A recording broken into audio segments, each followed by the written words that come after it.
De Dieu, vraiment, que Dieu te bénisse richement. J'ai été béni, j'ai été richement béni et j'espère que je ne suis pas le seul. En effet, c'est un principe fondamental euh, parce que lorsqu'on appartient à un environnement, notre survie dépend de la connaissance des conditions de cet environnement et il dépend aussi du fait que cet environnement est notre environnement d'origine. Vous voyez, le poisson, même s'il vit dans l'eau, il ne s'aventure pas dans certaines zones parce qu'il sait qu'il y a des poissons plus grands que lui qui se nourrissent des poissons de son calibre, des poissons de sa taille. L'animal qui vit dans la forêt, pareil.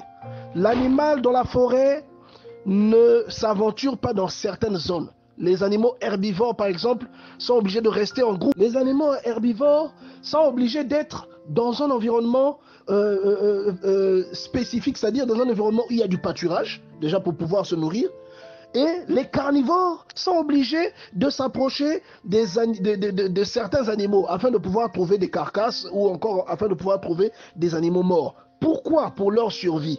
Les moustiques sont obligés de séjourner ou encore de se multiplier ou de déposer leurs œufs à côté des mardeaux. Pourquoi? Parce que là où il y a une mardeau, la vie humaine n'est pas très loin. Vous voyez, donc il y a tout un processus. Et malheureusement, lorsque nous réfléchissons, on a l'impression que l'entité qui connaît le moins le domaine de sa survie, c'est l'être humain. En dehors de tout ce que nous avons comme technologie, comme bien-être, on se focalise sur tout ce qui est charnel, tout ce qui est physique, tout ce qui est immédiat. Mais le spirituel, qui est l'origine, bien-aimé, qui est l'origine de notre être, le spirituel, souvent on n'y prend pas garde. Le spirituel, souvent, on n'y travaille pas, on ne le gère pas vraiment, on n'y prête pas attention. Si tu connais la nature originale, ou encore si tu connais les profondeurs de ce que Dieu, de l'essence, enfin, il y a des choses que Dieu attend que tu connaisses, que tu découvres. Ces choses te conduiront au sommet de la montagne, bien-aimé dans le Seigneur.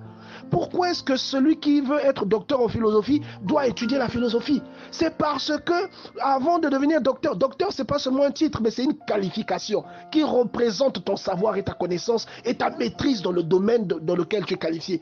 Et un chrétien qui imite Dieu, un chrétien qui, comme a dit Pasteur Serge, l'intendant de Dieu sur la terre, qui ne connaît pas pour la plupart le Dieu qu'il sert, bien aimé, nous faisons des piètres chrétiens à cause de cela. Nous devons nous connaître, nous devons connaître qui nous sommes. Nous devons savoir comment servir ce Dieu. Et même cette remarque, Dieu nous la faisait déjà dans Jean chapitre 4, bien aimé dans le Seigneur. Vous ne connaissez pas le Dieu que vous invoquez. Nous devons connaître le Seigneur et nous devons connaître notre milieu, notre environnement. Et souvent nous allons le chercher là où il ne faut pas. Nous allons le chercher dans la bouche de certaines personnes, dans la tête de certaines personnes, derrière certains événements, quand nous avons un accès direct à Dieu, un accès direct vers la présence de Dieu, qui est sa parole. La parole de Dieu est la source de tout le reste.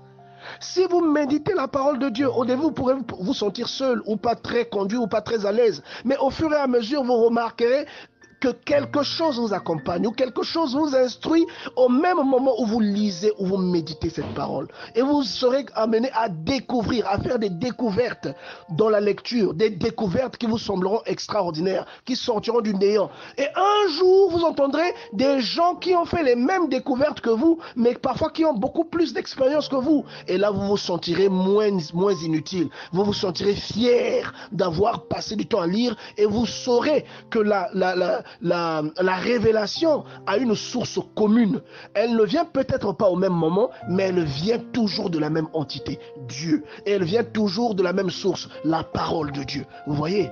Et bien aimé dans le Seigneur, que Dieu nous donne l'intelligence de découvrir ces choses. Votre survie ou votre réussite dans ce à quoi vous avez été appelé dépendra de la connaissance que vous avez du lieu où vous avez été appelé ou du domaine dans lequel vous avez été appelé.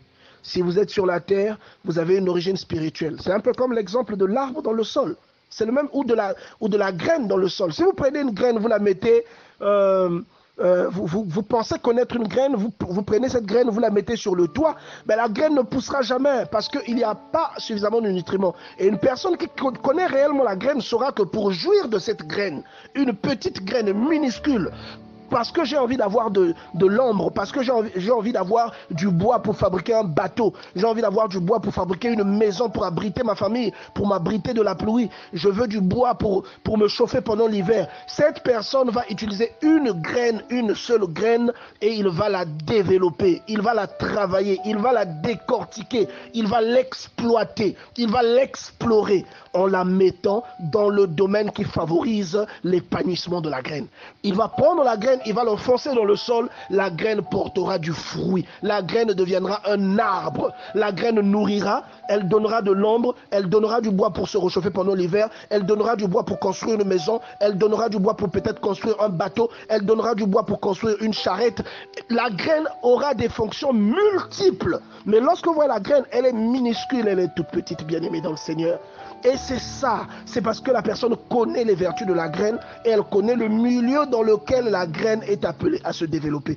Et nous aussi, si nous savons quelle est la condition sine qua non à notre réel épanouissement, nous serions en train de faire des choses extraordinaires.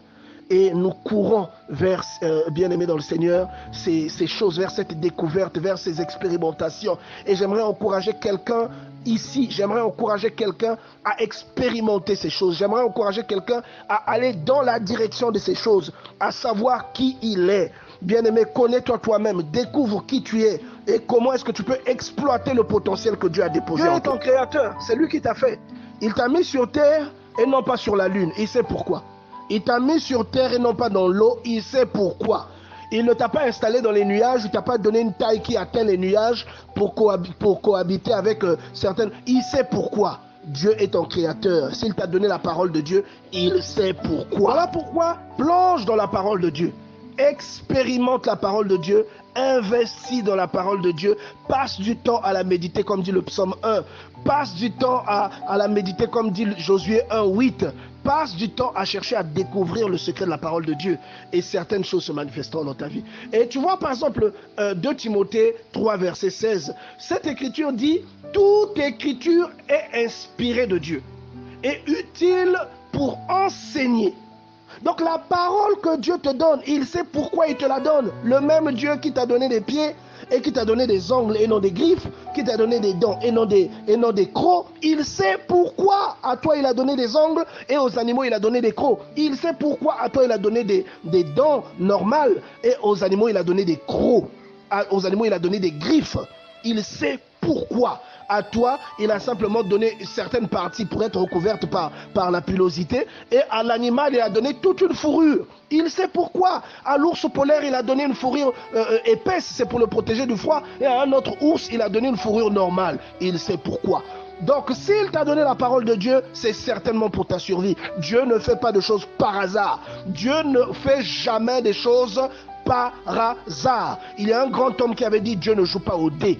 Bien aimé, nous devons comprendre cette expression. Il y a des choses que Dieu fait, toutes de façon exclusive, ont un but.